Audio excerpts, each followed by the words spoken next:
real enough. Other rappers is delirious. Yeah, it's really that serious. Better holler if you really feeling me. I gotta keep it 100, ayy. If you don't like it, then fuck it, ayy. We gonna win in the end, yeah, we gonna live in abundance. I gotta keep it 100, ayy. If you don't like it, then fuck it, ayy. We gonna win in the end, yeah, we gonna. I gotta keep it 100. We gotta stop all the stunting. You know we coming from nothing. Yo, you talking about money, you bluffing. We gotta do something different.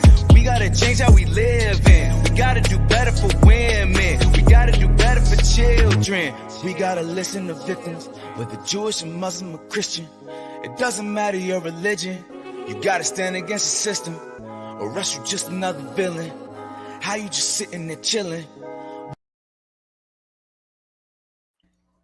All right. Hello. Hey, well, actually, it's the morning for me. It's like the evening for you, right?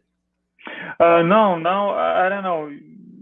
Today it's 4 p.m., 4:10 p.m. for me. Oh, okay. Well, a little late afternoon. I have Ivan with me today, guys, and welcome everyone that listened to me on Spotify and all platforms. Ivan is from Kyiv, Ukraine, and he is a presenter, radio host, and and also a showman. You have done over 300 and something events around the world, about 7 different countries. Yep, totally right. That's really dope. What is it like? Do you like stage events like for parties, or what kind of work is that? What kind of events? Your main question. First of all, if you're talking about Ukraine, it's more weddings. It's quite popular in Ukraine to celebrate weddings. I don't know how it happens in your country. So in Ukraine, most of the events from this list, it's weddings. Next step, it's corporate parties or private parties. Let's imagine that Google decided to make up their private party and invite all their employees to this party. So I could be a host for this party. And if you're talking about some events abroad, it's more about conferences, meetups, and everything that could be connected with IT technology, marketing, affiliate marketing. That's all. Wow. Okay, so that's dope. So has in your work has the war, the conflict in Ukraine, has that affected anything? Do you have to totally, because everything is stopped. And maybe yesterday I had conversation with the man from Nigeria. We are talking in general about sometimes about something, and I suppose that mostly people don't understand that happens in Ukraine. So, for example, how it happens for you. It's like, it's like maybe war, maybe some tanks, maybe Russia bombs us, but it stopped. Everything was stopped. So for a long time, people couldn't buy something in markets. Yeah, I'm talking about groceries. Now it's fine if we are talking about Kyiv or big cities where active war, hot war stopped. But if we are talking about east part of Ukraine, now Russia and Ukraine have a big battle there. Okay, thank you so much for that. So you mentioned, because I was going to ask you about the east part of the Donbas region, the Lugansk and the Donbas, if I'm pronouncing those words correctly. I'm American, so forgive me. It's fine. So so what we don't know in America, well, a lot of people don't know, but people that only have Slavic connections or they read up on things, there has been a civil war there since the Maidan revolution or coup. Everybody has 2 different versions of what that revolution was called. And has been the 8-year war, civil war, which is something I want to talk about before we get into Russia, to give my audience a nuance. And like I said, for the listeners, there are 2 different point of views from my understanding. There's always 3. So we just on the two different point of views. One point of view will call it a revolution, the other point of view will call it a coup. I also have been calling it a coup as well because of it being U.S. backed.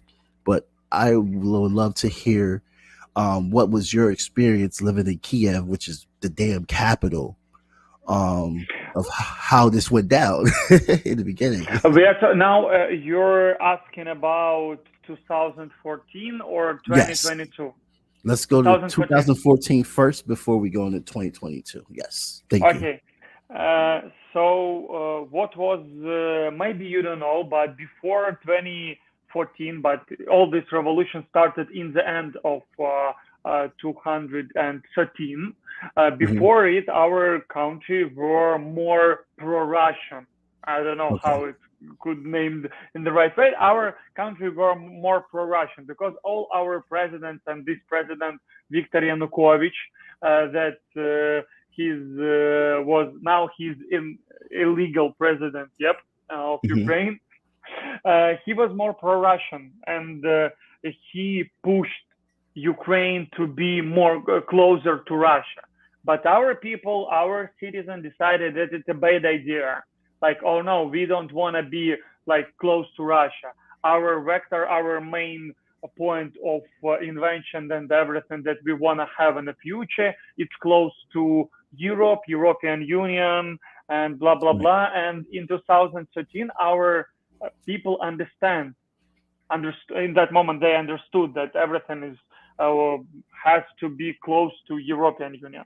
And all this revolution started after Yanukovych started to, they started in the beginning, revolution had started because Yanukovych wrote some papers about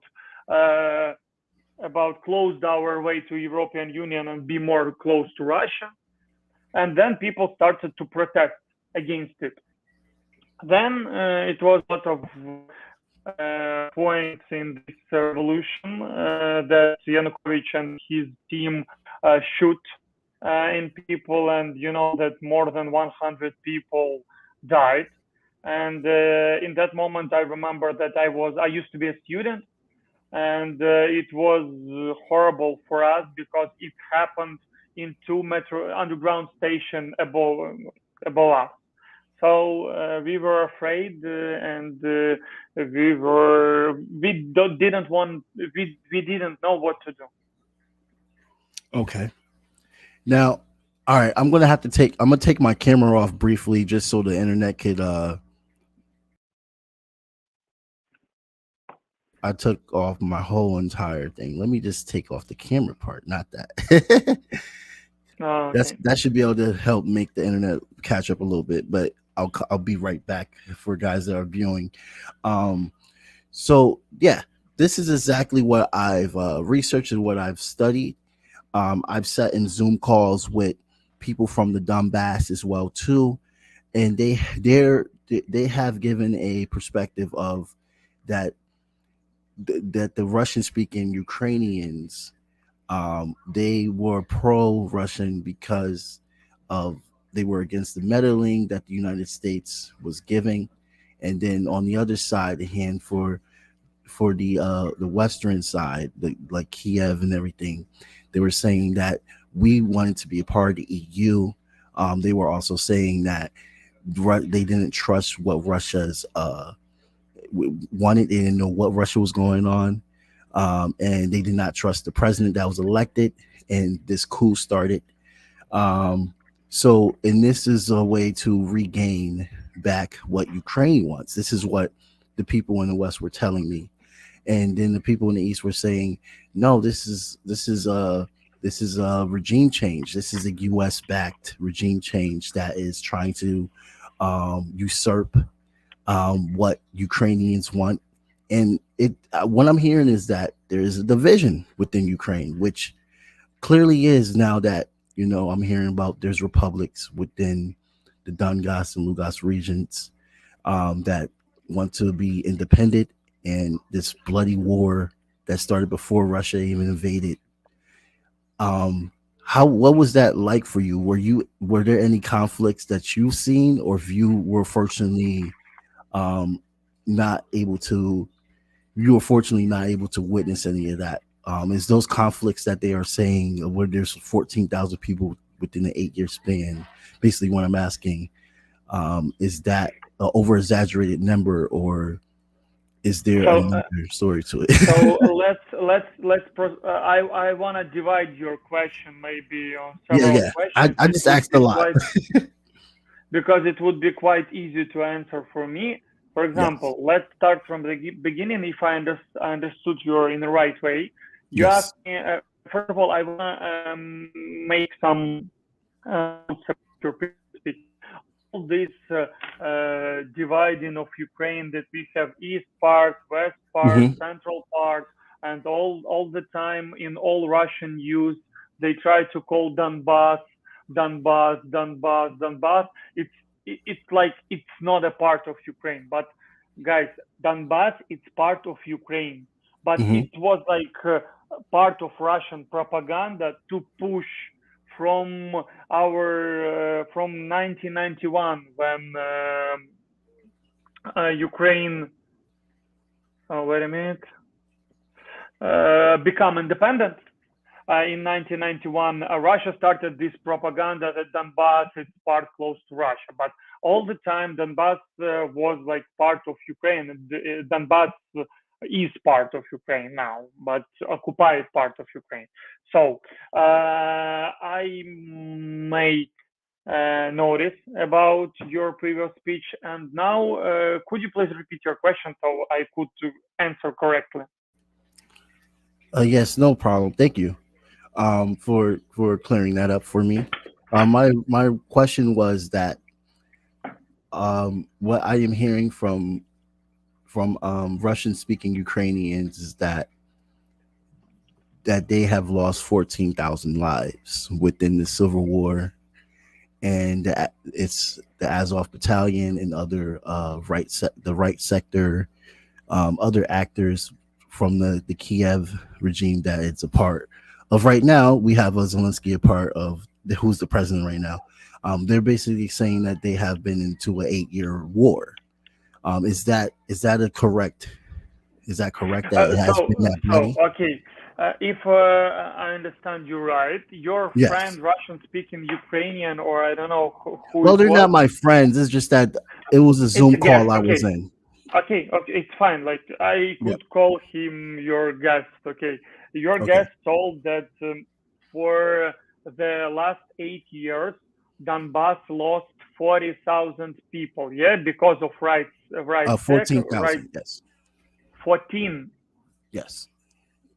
I can't correctly answer you about amount of people that died in this situation, but in general, if we are talking about huge this problem, let's look how it started.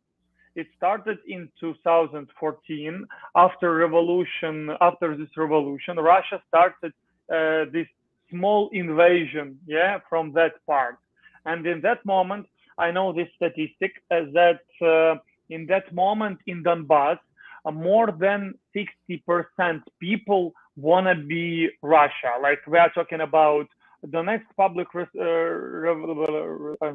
the next DPR and LPR. I don't know how to translate. Republic, yep. So in that moment, in the end of 2014, a lot of people want to be part of Russia. But it was like way of propaganda, of Russian propaganda. And in that moment, our army, our military was broken because all these politicians like Yanukovych and all these bad guys that were ruled our president, our premier minister, this party, Regiony party, the original name is Партия Регионов, they ruined our army. So we couldn't protect our territory because 8 years ago, we didn't have an army at all. Correct. It was like, what it was, 10 tanks or 1 javelin, what it was. So, and all this narrative like, where have you been for 8 years? Because while Ukraine bombed Donbas, Ukraine didn't bomb Donbas. It's like the main idea. Russia started their invasion 8 years ago. Russia invaded Ukraine from this Donbas and Lugansk region and started and occupied this territory. So all the time, maybe you don't know, but Ukraine sent a lot of requests to OON. It's OON, the organization, European nation, maybe, United European Nation. It's the correct name of this organization. United Nations, yeah. To United, Ukraine sent a lot of requests to United Nations to sort out with this conflict in diplomatic way. Let's sit on the table and discuss everything that happened, because Russia, like, invaded our country. But Russia denied all the time all this arrangement and denied all these requests. So Ukraine didn't do something because Russia denied. So it's for about, you mentioned 14,000 people that were died. I don't know exactly how many people died, but could you imagine that it's war? And if you want to protect your territory, you have to kill Russian troops. Okay, I totally understand what you're saying here. I totally get what you're saying there. I did not know. You're saying that basically Russia was occupying the west region of, no, not the west, the eastern region of Ukraine for the past 8 years, even before 2020 when they went on a full conflict. Small notion. Maybe they not for last 8 years. They occupied it within 2014, 2015 and stopped, because our army started to protect this territory. I suppose that if they had more plans, they could invade more, but they stopped. Okay. So this is me being the American, and I'm glad that I have you on, because I've heard that story, and now I hear what you're saying with Russia was always involved. I've saw that you mentioned that it was very popular that they wanted to be a part of Russia, and it's about a good percentage in the eastern region, which is something that I've also have read up and seen is factually true. Especially with Crimea actually voted to be a part of Russia after the Maidan revolution happened. But I suppose that you know that with Crimea were the same situation, that Russia started to occupy Crimea because in Crimea, in that moment after this revolution, were a lot of troops and soldiers without any sign on their kit, as on their equipment. It was quite funny about Putin's propaganda, because a lot of news and journalists asked Putin, have you sent your soldiers to Russia? And he denied this idea. In 2 weeks, reporters in 2 weeks after that situation, reporters asked Putin, Putin, it's your troops with this sign. No, it's not our troops. It's the territorial defense of Crimea. And then in 2 months, he answered yes, we sent our troops to protect and to help Crimea to choose their right way. But the last thing about Crimea, could you imagine how you have to vote if you have a lot of soldiers, a lot of troops in your territory, in your city, close to your homes, and they are for Russia? And how you would vote, and what would you think, and how you have to vote in this situation if it's a lot of people close to you with machine guns? So what I'm hearing is that, putting in on my perspective, that The Western Ukraine is Eastern. pro-Ukraine, and the Eastern Ukraine is pro-Russia.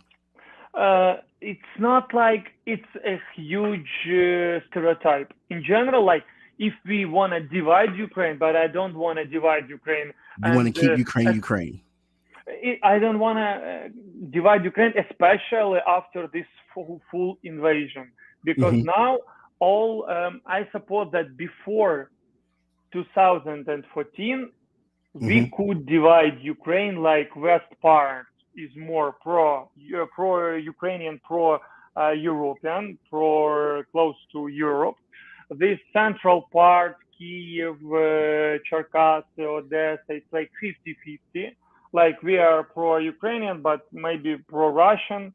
And all east part were close to Russia. But it's like regular situation, like when you're close to some country, you would have relationships, maybe jobs, maybe something that you would have some relationships with this country close to your region. But after 2014, a lot of things changed in our life. Could you hear me? Because Yeah, I can hear you. Yeah, everything is fine. After 2010, a lot of things have changed. Because started all this situation, all this invasion, a small invasion in 2014, and in 2022, when they started full war. Now, I don't know who could be for Russia. If you understand that my parents' city were blocked for maybe 2 or 3 weeks. Russia put these smiles on our country and our country and to our city. So I don't know how you could be pro-Russian and live in Ukraine now. Okay, and which region is your parents from? Are they? I suppose that it's close Kyiv, and close to upper than Kyiv is Chernigiv. Chernigiv has this border with Belarus and Russia, so it's close to Belarus and Russia. So like near Mariupol or something, or is Mariupol? No. If you could, let's have. No problem. Just trying to make sure I understand. I suppose that it's quite easy to write the situation. So it's HKM. So if you could see that H is Chernigiv. Got you. It's a part close to Russia and Belarus.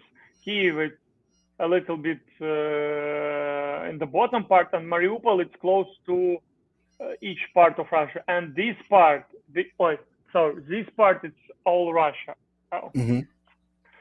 So Mariupol is in the bottom of Ukraine. Okay. Yep. Okay. Thank you so much for that clarification.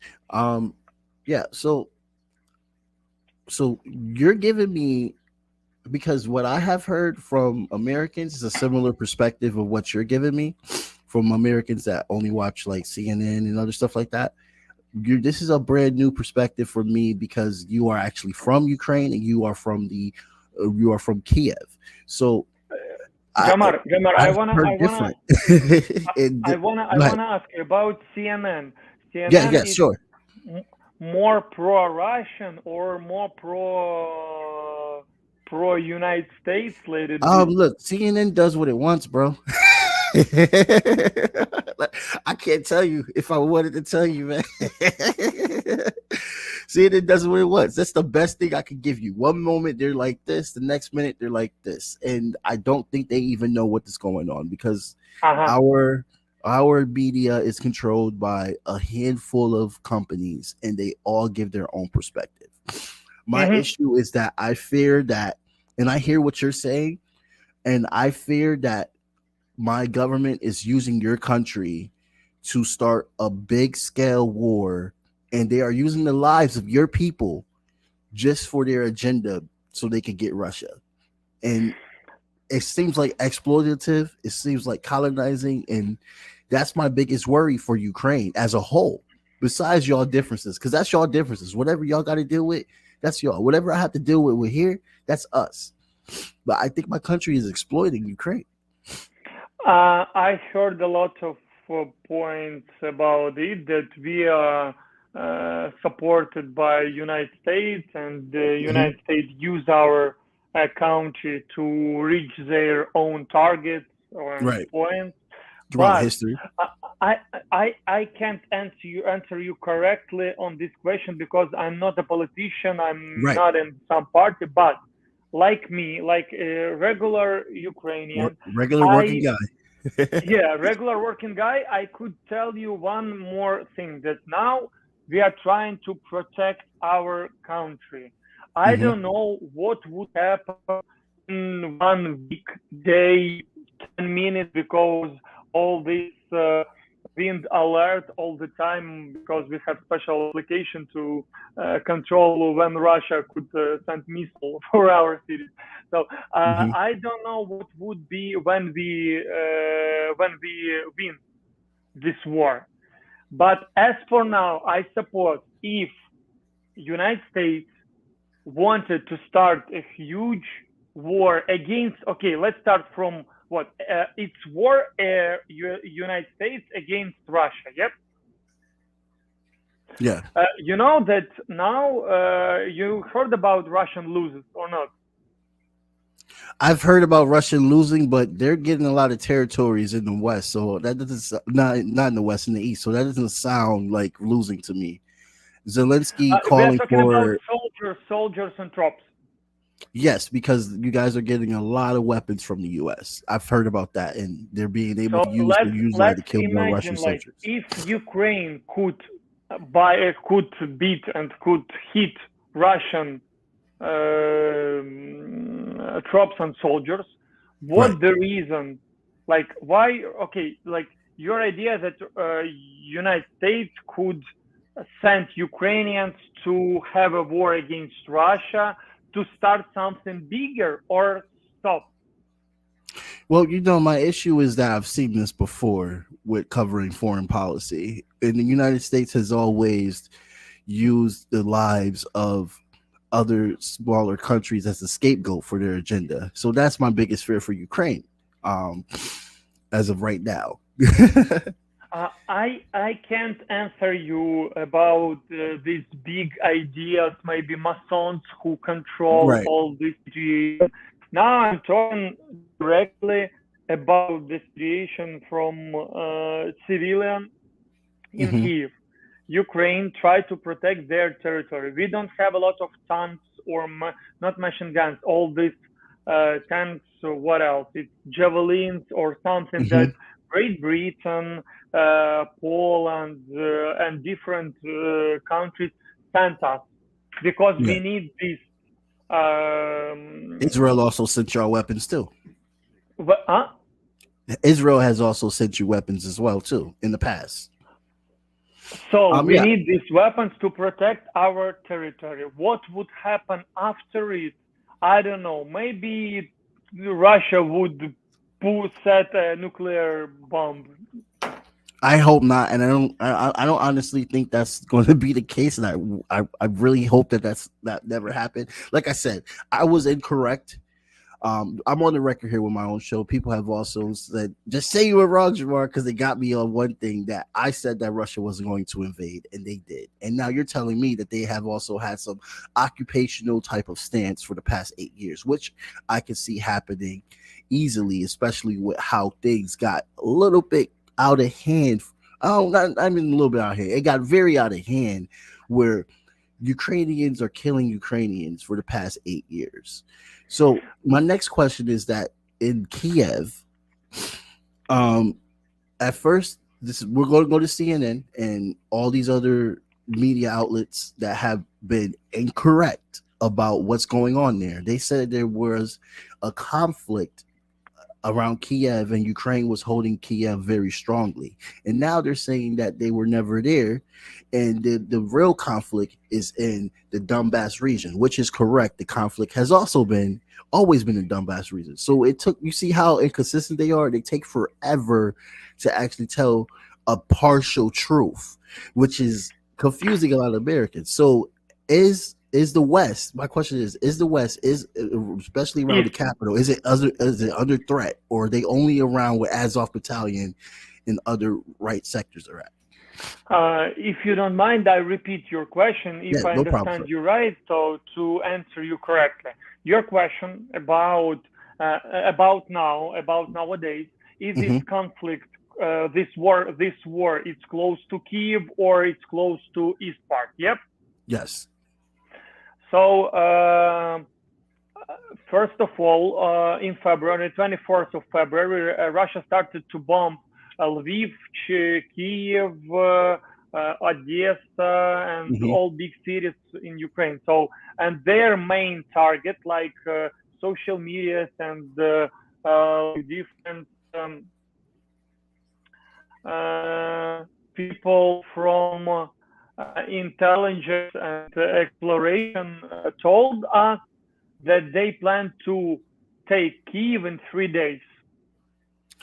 Okay. That was Russian plan. Okay. So and it failed? It failed. Yep.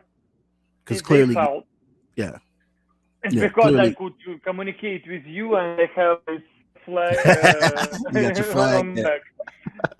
So next one, maybe for the next 1 month, we had a lot of horrible conflicts close to Kyiv and on this Chernigiv part, and sometimes upper than Kyiv, because they started to push their soldiers from Belarus. Right.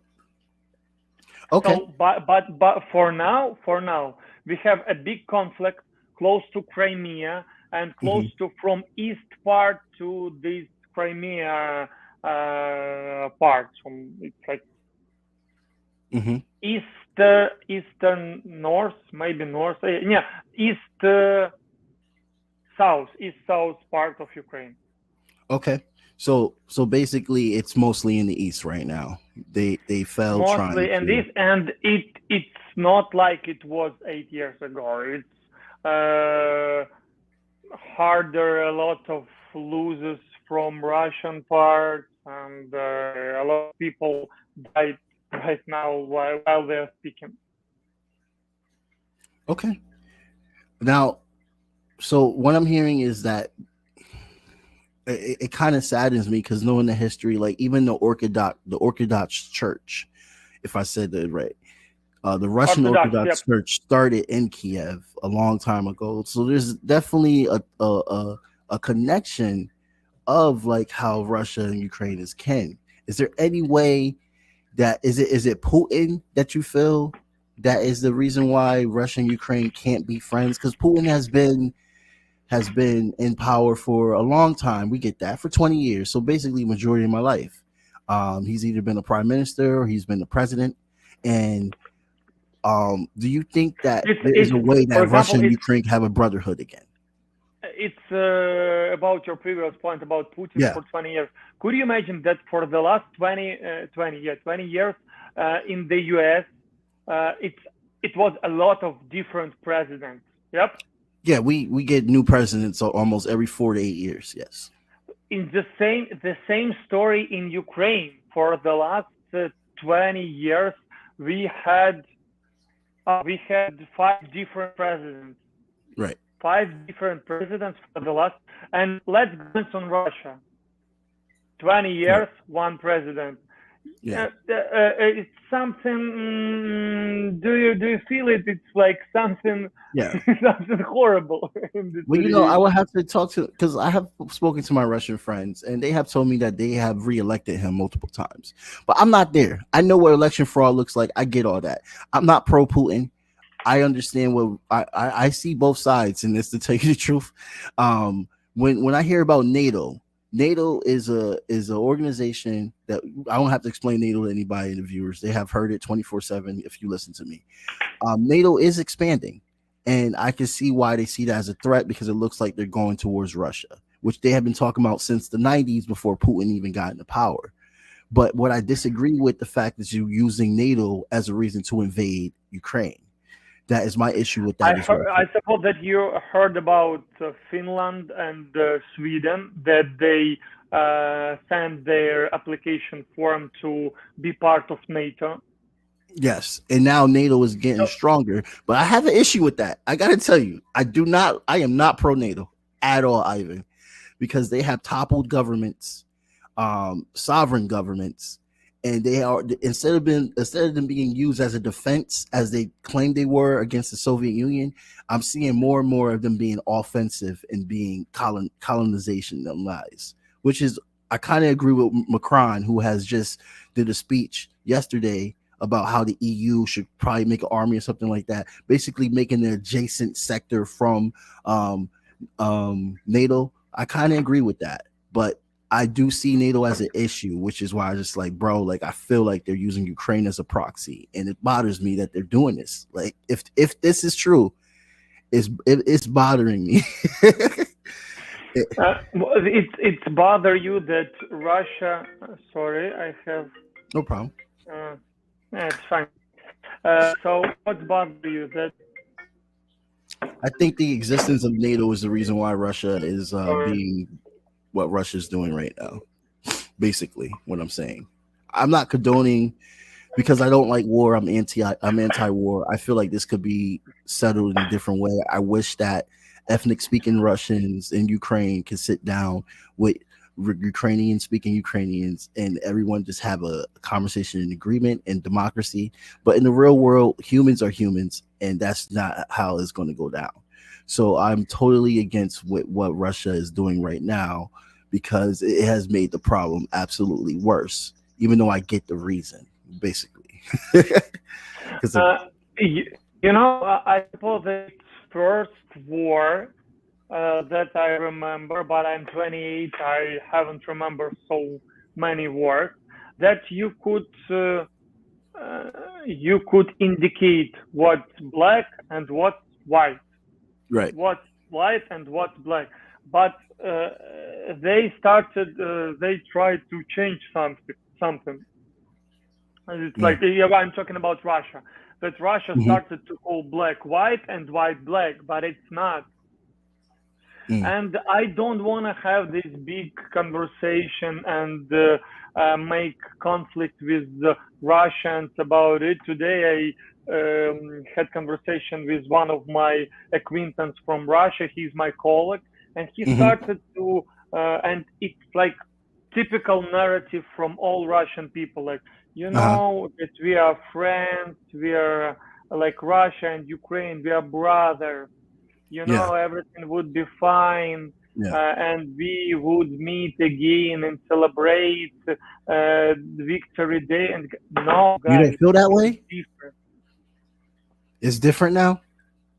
It's different now because it was. I told you that it's like stereotype of post-Soviet Union people.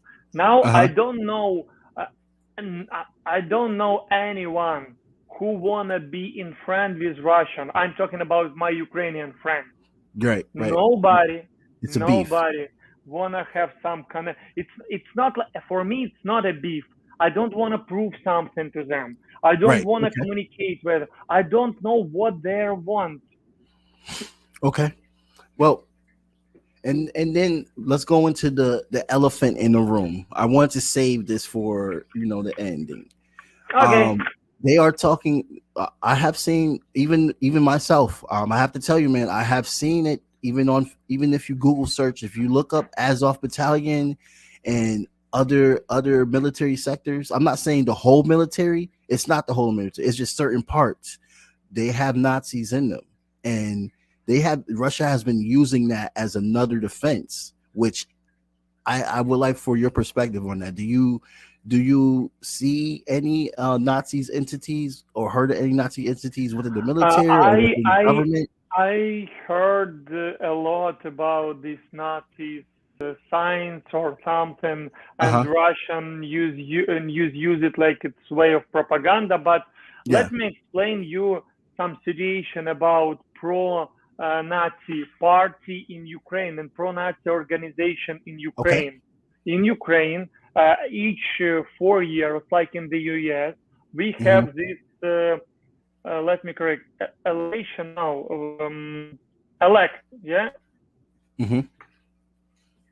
action. Every 4 years we have this special election. On this election, pro-Nazi party can't reach more than 5% of votes from the whole Ukraine. More than 5, they can't reach more than 5%. How And you that's could why, imagine that? It's yeah, not, maybe some, that now Ukrainian army, National Guard, the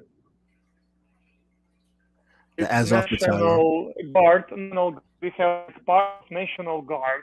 We have this Azov, all this, like a lot of fake stories about Azov battalion or battalion. It's Well, Ivan, battalion, yeah, battalion no, Azov. when you Google it, it says it in the description that they're a neo-Nazi affiliates. It Uh, says it in the description. what it's I want to lead something, and I want to Okay. pass on something to you, that now in Ukraine our territory is protected by different battalions and National Guard Mm-hmm. and a private security. So for example, if Mm-hmm. I decide to create my own battalion, I invite you, I invite my dog and my wife, and we're Uh-huh. a small battalion to protect Ukraine. What Mm-hmm. we would use, how we would fight, how we would shoot, it's I can't tell you for each battalion in Ukraine.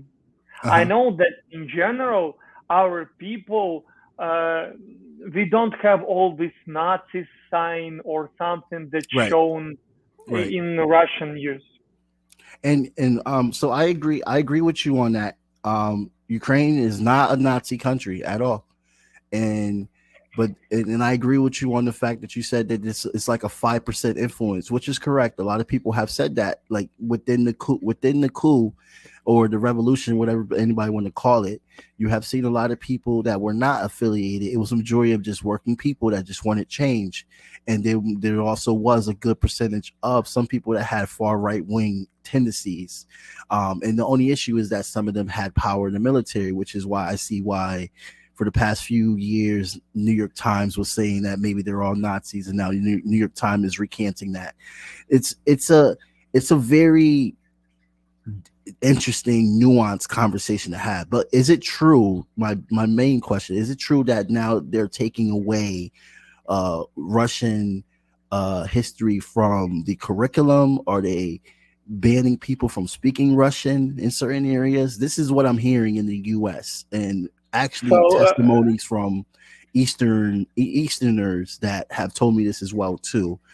So I just wanted to hear your perspective on it. Is there a Russophobic culture, basically what I'm asking, that is building in Ukraine? In Ukraine? Yes. So your question, do Ukrainian push other Ukrainian to speak Ukrainian, or we're talking about all citizens of the... What I'm asking about, is there a nationalism within Ukraine that is being forced to be Russophobic? Among our citizens. Okay. It's my question. It's about among our citizens. Yeah. Yes. Yes. And you get. So I suppose that now in Ukraine we have two ways of Ukrainian streams. Yep. It's soft part of Ukrainian and maybe strong part of Ukrainian. But in general, all of us, we have the same idea. We wanna won and we will won in this war. But if we are talking, I can't tell you for each people and for every people in my country. But as for me, for example, my wife, she's from Kramatorsk. Kramatorsk is Donbas region. So she regularly speaks Russian. I mostly in my life, as for now, I speak more Ukrainian, and it's not a big deal for me. I don't offend her and insult her that she has to speak Ukrainian because we are Ukrainian. No, it's her choose. Okay. Thank you for that. That's a very honest answer. You know, I didn't know your wife also spoke Russian, and she's ethnic Russian from the East, right? Or she's not. Currently he's here. Okay. Yeah, because that's what Ivan, I'm very glad I was able to get you on because this is what I'm hearing. You know what I mean? And I want to hear perspectives because I've heard perspectives from a lot of Americans. They don't even know the demographics of Ukraine and how Ukraine has a nuanced history. They only hear that Russia's bad, all of Ukraine is good. There's all everyone in Ukraine are being destroyed and killed and bombed. There's a whole genocide. Our president even said that. Our president is saying that there's a genocide going on, and that's a very big. You agree with him? With my president or with your president? Oh, my president. I think he's I'm talking about President Zelensky. That Zelensky told that Russia made genocide in Ukraine, and it's true. So you feel that Russia is genociding Ukrainians? Totally. Damn. Okay. So let's get on Zelensky. So Zelensky is Jewish. He is from the eastern region, right? He's from the Donbas. So he is ethnic Russian speaking. Kyiv.Live, it's close to Donbas. Yeah.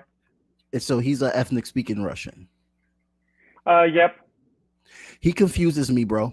I'm not gonna lie, because I've done a lot of research on him, and when he was in the campaign, he got voted in because he showed he wanted peace. And the guy before him, who was the interim president from the revolution / coup, he lost by a landslide.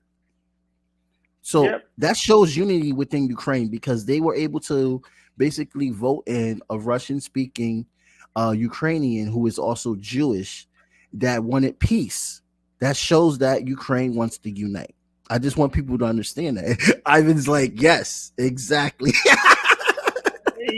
And it's a lot of stereotypes that, or he pretended to be Jewish, he pretended to.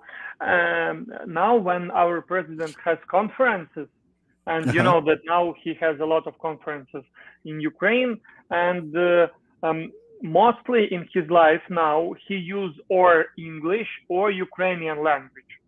So he doesn't speak Russian anymore. He chooses not to. He could, but yeah. 1 month ago, he has a press conference with Russian journalists, and he was speaking Russian. And in one moment, he forgets some Russian words, and it's quite fine. Really? Because I don't know, Jamar, how many languages could you speak? So in America, we only speak one language, bro. We're taught to only speak English. You know only English, yeah? Yeah, generally, yeah. So, for example, you guys know more than one. I know Ukrainian, Russian, and English. And if I speak Ukrainian for, let it be 1 month only Ukrainian, and then you ask me to have conversation in Russian, right? It's fine, and I suppose that I would forget some words in Russian. Mm-hmm. And it's fine, but Russian, they don't understand that maybe he plays this role that he forgets Russian language. No, like you try to speak 1 month only in English and then try to change to Ukrainian. Okay, I get that. So are you pro Zelensky at this point with everything that's going on, or do you think he could do better? Because I feel like he fell jaw with offering up peace. I haven't seen anything of him trying to keep Ukraine united with this whole civil war going on. That's just my criticism of him. But what do you think about him? Do you think he's doing the best he could? Could you repeat your question because I didn't hear? Oh, no problem, sir. So I was just saying that my issue with Zelensky is that I feel like he hasn't accomplished anything with trying to bring peace into Ukraine, and now it's gotten worse. And I just wanted to know, what do you think about his performance as being president? You know, he's not a politician; he's a comedian. And do you think he's doing good, or? It's one of the narratives from Russia. Maybe you're pro-Russian politic from United States. No, Ivan, no. No, it's fine. I'm joking. Okay. It's like, maybe it's his pros, not cons. Uh-huh. Because in each situation, when you have to do something, now Zelensky thinks like a regular person, like not like politician, like you and me. If you understand that if somebody hits you, you don't have to try to, hey, could you help me to rescue my bound, or I don't know. You have to hit in the answer. You like you behave like regular person. You do what you have to do. Okay. It's like it's his process. I agree with that. I'm gonna give you equivalent two names: Bernie Sanders and Donald Trump. These were two men that talk and act like normal people would act.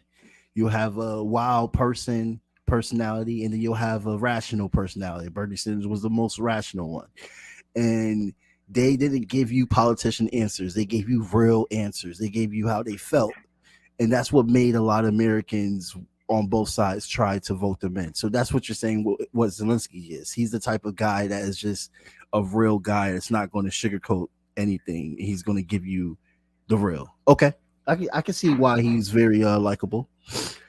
Okay, I see that. I mean, look, that's usually what we want, especially me and you as working people. We don't want anyone to just like be a politician. We want them to actually be real. Talk to us. You don't give us what you really think. Don't give us what your people told you to say. Because time has changed. Yeah. And now, if you would watch some press conferences of Russian president, watch on it. It's like it's a long table, all the ties, these like jackets, and here Russian. Let's glance on our president, and let's glance for example, I don't know, but I saw these photos when Biden was in Poland, when he ate with soldiers. Yep, it was like the same situation, or it was a lot of photos that he communicated with people. And let's glance on Zelensky. Zelensky could be in like regular t-shirt. Right. He's wearing shorts.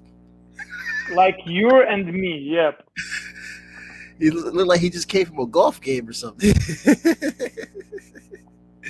Okay, yeah, we're getting down to the wire. And listen, I really do appreciate you coming on here, giving your perspective, because I think it's so important. Two reasons why: one, because you're a working class guy and you're not in the swamp.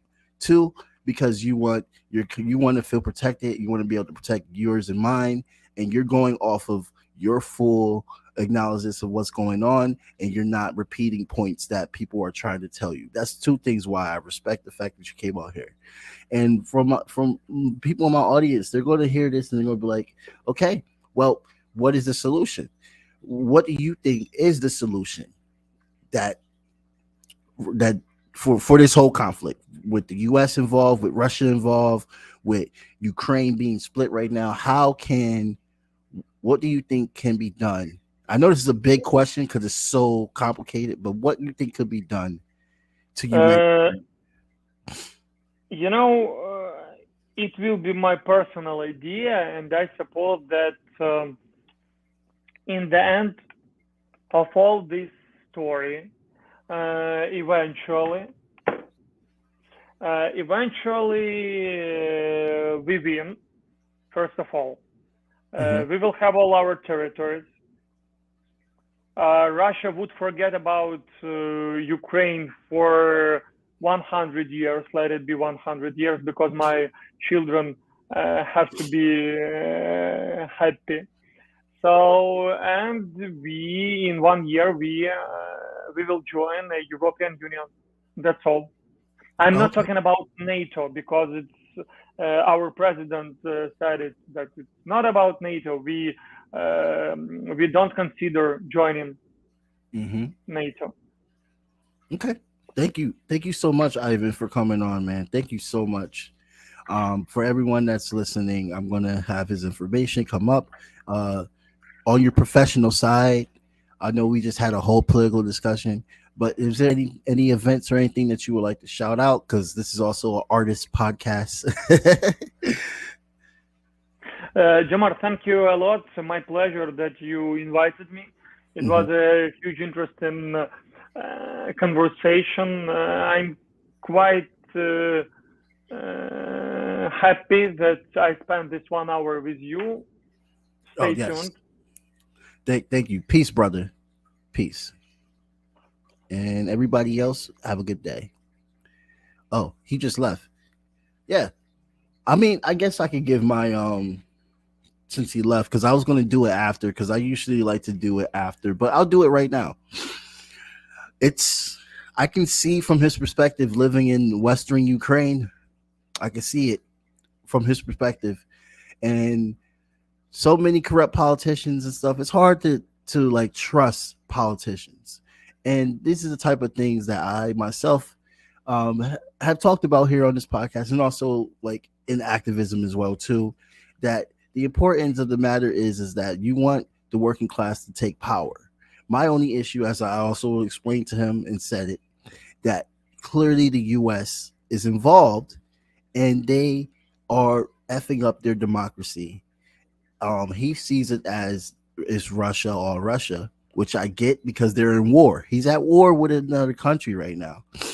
Imagine that mindset when you are invaded and you don't know what's fully going on because you're working your job. All you want to do is protect your family. And then you're hearing people on the other side saying it's this and that. You're gonna be like, no, I need to protect me and mine. So this is the way things has to go. So I get from his perspective. I'm gonna have somebody else come on that's from a different region.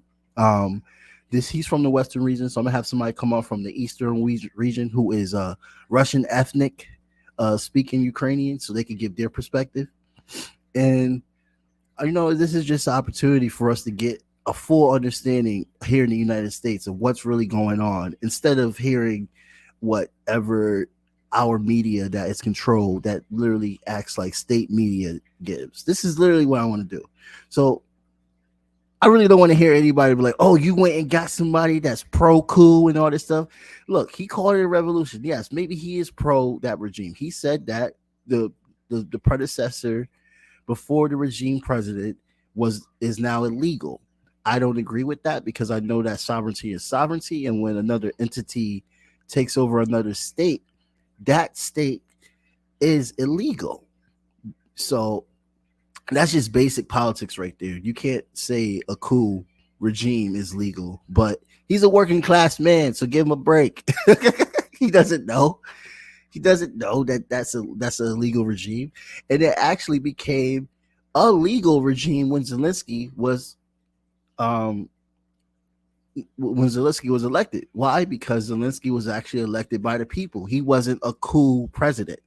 So he's right and wrong in that perspective when you think about it. If Zelensky sees that as his way and he supports Zelensky, he's going to think it that way. But that's not the case. So we're going to continue this conversation. I'm going to have somebody else come on that is Russian ethnic. And shit. Thank you so much for listening, and everybody have a good day.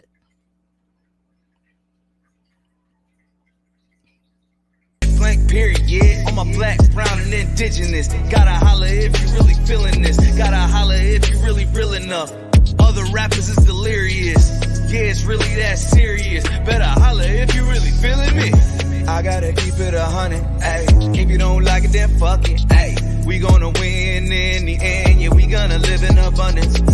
I gotta keep it 100, ayy. If you don't like it, then fuck it, ayy. We gonna win in the end, yeah, we gonna. I gotta keep it 100. We gotta stop all the stunting. You know we coming from nothing. Yo, you talking about money, you bluffing. We gotta do something different. We gotta change how we live in. We gotta do better for women. We gotta do better for children. We gotta listen to victims, whether Jewish or Muslim or Christian. It doesn't matter your religion. You gotta stand against the system, or else